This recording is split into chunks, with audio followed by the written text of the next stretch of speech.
Einen wunderschönen guten Tag hier vom Timmelsjoch aus Österreich. Eine wunderschöne Bergstraße und ich bin heute mal mit einem etwas anderen Fahrzeug unterwegs. Normalerweise kennt ihr mich in flachen Supersportlern, aber heute bin ich mal unterwegs mit dem Hymer MLT 570. Und das Tolle an diesem Wohnmobil ist, dass man den mit einer ganz normalen Führerscheinklasse B fahren kann, denn der überschreitet nicht die 3,5 Tonnen. Ja, Hunde habe ich auch dabei.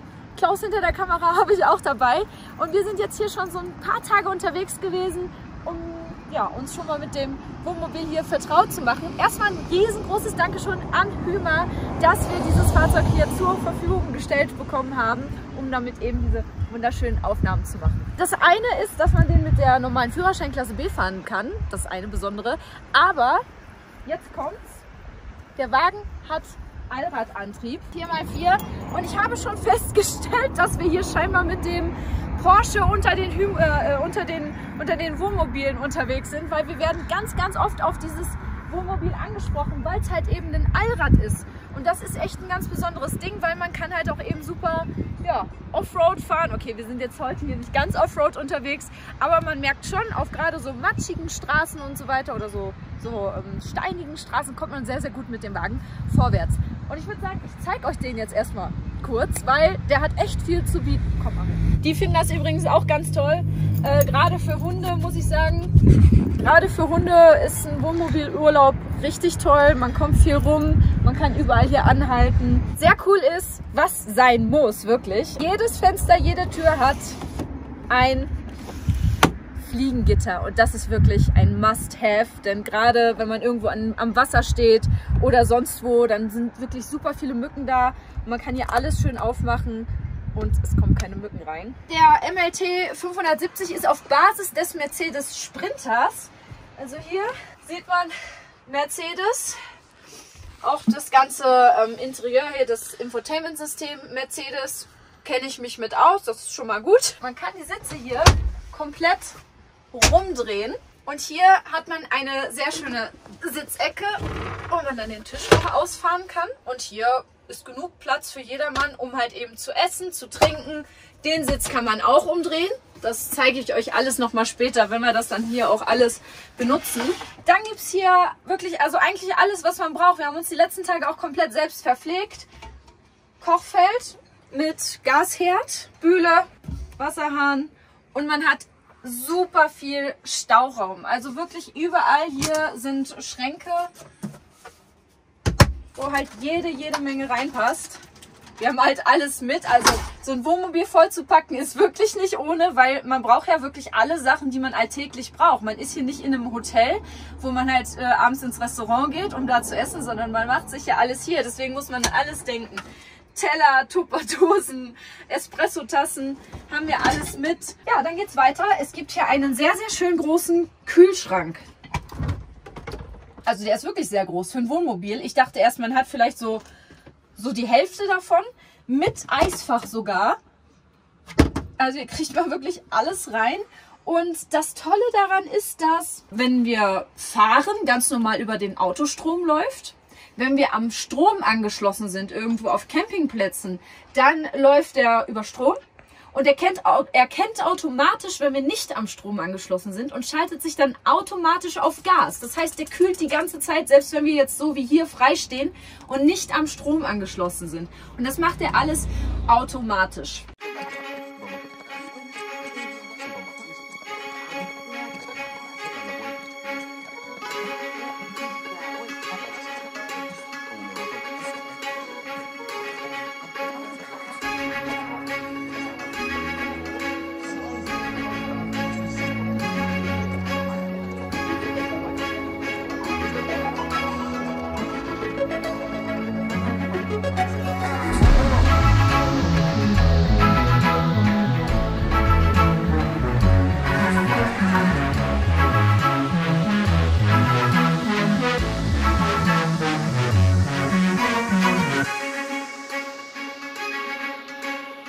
Das ist eine richtige Roomtour hier, ne?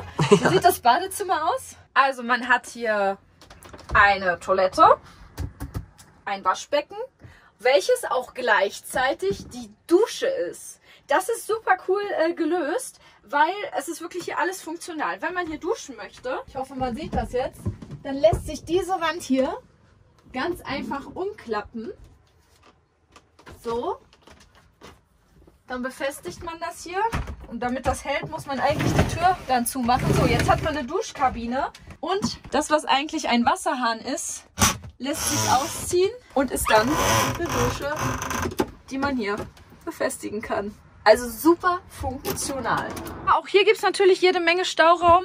Zum Beispiel hier hat man dann alles, was man an Badezimmerzeug so braucht. Hier passt auch noch Duschkram rein. Ein Dachfenster gibt es natürlich auch hier und Belüftung. Und das Tolle an der Toilette ist, man denkt sich jetzt so, Toiletten, Camping. Ich kenne noch Camping von vor 20 Jahren, da war das wirklich widerlich. Das ist hier aber nicht so. Also das ist so einfach gelöst. Kann ich euch mal gerade zeigen. In den Tank kommt so ein kleiner Chemiebeutel hier rein. Den muss man auch gar nicht aufmachen, der löst sich automatisch auf. Und dann löst sich quasi alles in eine Flüssigkeit auf, die nicht mal riecht. Also am Ende ist da nur eine blaue Flüssigkeit drin. Zu allem Fliegengittern haben wir auch an jedem Fenster noch solche Plissés. Wenn hier die Sonne reinscheint oder halt eben auch nachts, kann man die überall zumachen. Fenster lassen sich natürlich auch alle öffnen. Das Bett, also wirklich, ist so groß, man kann hier längs liegen und für kleine Personen, also für Klaus und mich reicht es wirklich, wir sind beide nicht die Größten, reicht es, um sich komplett ausstrecken zu können. Also man muss nicht mal die Beine anwinkeln, man kann komplett ausgestreckt liegen und man kann sogar noch dieses Feld hier, da gibt es nochmal ein extra Kissen dazu, das kann man hier drauflegen, dann hat man hier eigentlich eine komplette Liegefläche. Wir haben es jetzt nur nicht gemacht, weil wenn man nachts mal aufsteht, um auf Toilette zu gehen, dann ist es einfacher, wenn man hier über die Stufen runtergehen kann. Ansonsten wäre dann hier so eine Leiter. Was natürlich auch richtig, richtig schön ist, wenn man dann hier so liegt, gerade jetzt hier bei so einer Location, und dann machst du das Fenster auf und hast diesen Ausblick. Ist das nicht mega? Es gibt noch sehr, sehr viel mehr zu zeigen, aber das zeige ich euch später auf dem Campingplatz. Wir wollen ja jetzt hier erstmal noch ein bisschen was sehen, weil guckt euch das an. Deswegen steigen wir jetzt erstmal ein und fahren los und suchen uns erstmal hier ein paar schöne Plätze.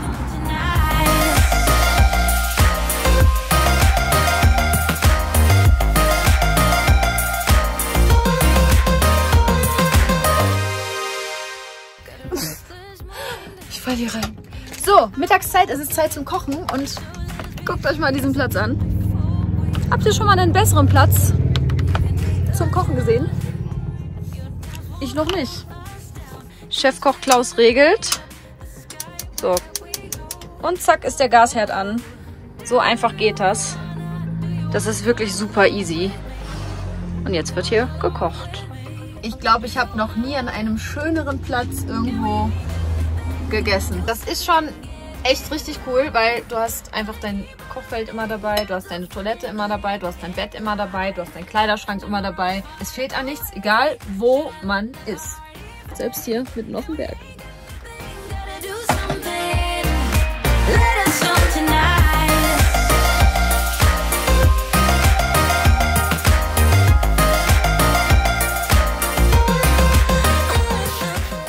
Wir fahren jetzt den nächsten Campingplatz an und dafür gibt es diverse Camping-Apps, wo man sich im Umkreis alle möglichen Campingplätze anzeigen lassen kann, sogar mit Bewertungen, wenn man Glück hat, noch ein paar Fotos dabei.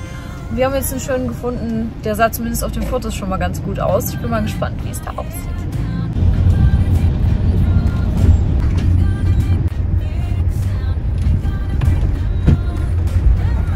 Das sieht schon mal richtig schnuckelig aus, ja. Da oben ist irgendwo unser Platz. Guck mal hier mit dem Licht.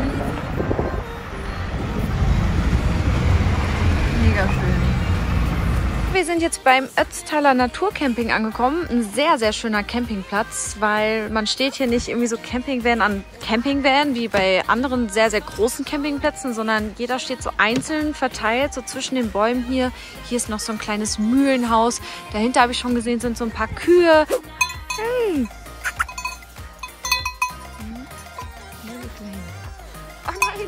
Nein. Richtig schön hier auf jeden Fall. Klaus fährt jetzt hier noch die Markise aus, damit man sich hier gleich schön drunter setzen kann.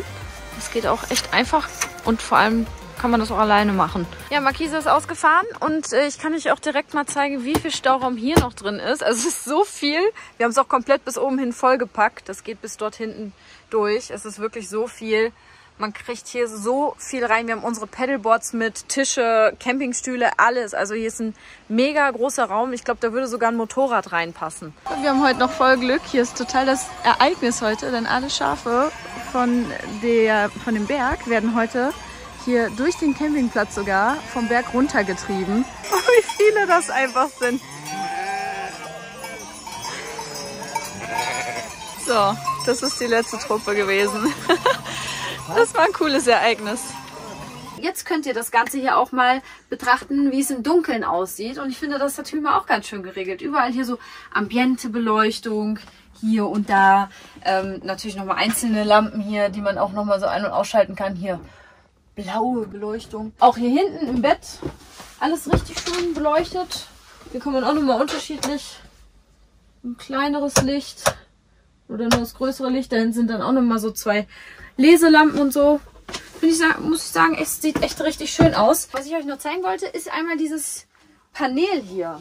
Und das ist auch sehr interessant, weil ich kann mir alles anzeigen lassen. Das Fahrzeug hier hat insgesamt drei Tanks.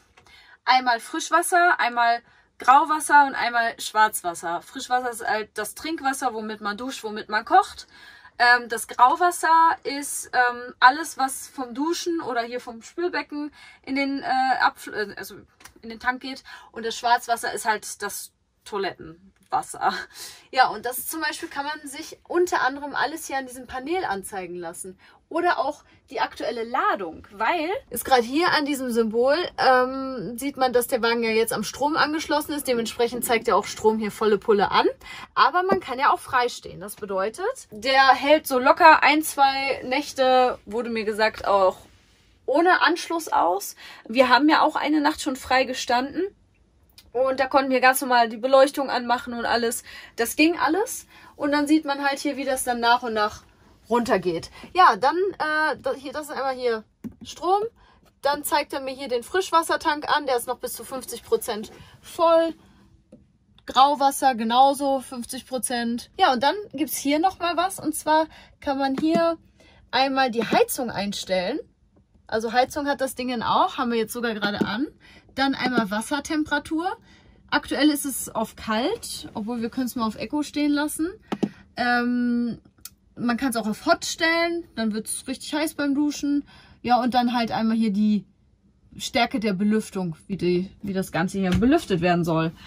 Also ich muss echt sagen, das ist schon eigentlich purer Luxus, ne? Das ist eigentlich gar nicht mehr richtig Camping, das ist schon purer Luxus. Mhm. Es gibt natürlich auch überall Steckdosen hier im Fahrzeug und USB und gibt es hier überall verteilt. Gibt es hinten, gibt es hier und hinten im Kofferraum auch noch. Alles, was aber über 12 Volt ist, also alles, was nicht über den normalen Fahrzeugstrom läuft, geht dann allerdings nur, wenn man am Strom angeschlossen ist, so wie jetzt. Das sind dann halt eben zum Beispiel so Sachen wie Föhn oder unsere Nespresso-Kaffeemaschine, die wir mitgenommen haben. Aber ich muss sagen, damit kommt man aus. Also da lernt man sich zu arrangieren. Man föhnt sich ja jetzt nicht jeden Tag die Haare, also von daher reicht das. Ganz schön finde ich auch, dass das hier alles überall verspiegelt ist, auch hier im Bad. Und das ist auch noch ein ganz cooles Feature. Wenn man sich hier fertig macht, dann gibt es hier nochmal so ein Brett. Weil gerade wir Frauen, wir brauchen ja dann noch ein bisschen mehr Kram zum Fertigmachen. Und dann hat man hier noch so eine Ablage. Und durch die ganzen Spiegel hier wirkt halt so ein kleiner Raum, der ja wirklich nicht groß ist, wenn man mal sieht. Das ist ja echt nicht groß. Der wirkt aber durch die ganzen Spiegel wesentlich größer. Und ich muss echt sagen, es ist krass, wie gut man mit so einem kleinen Raum am Ende doch auskommt.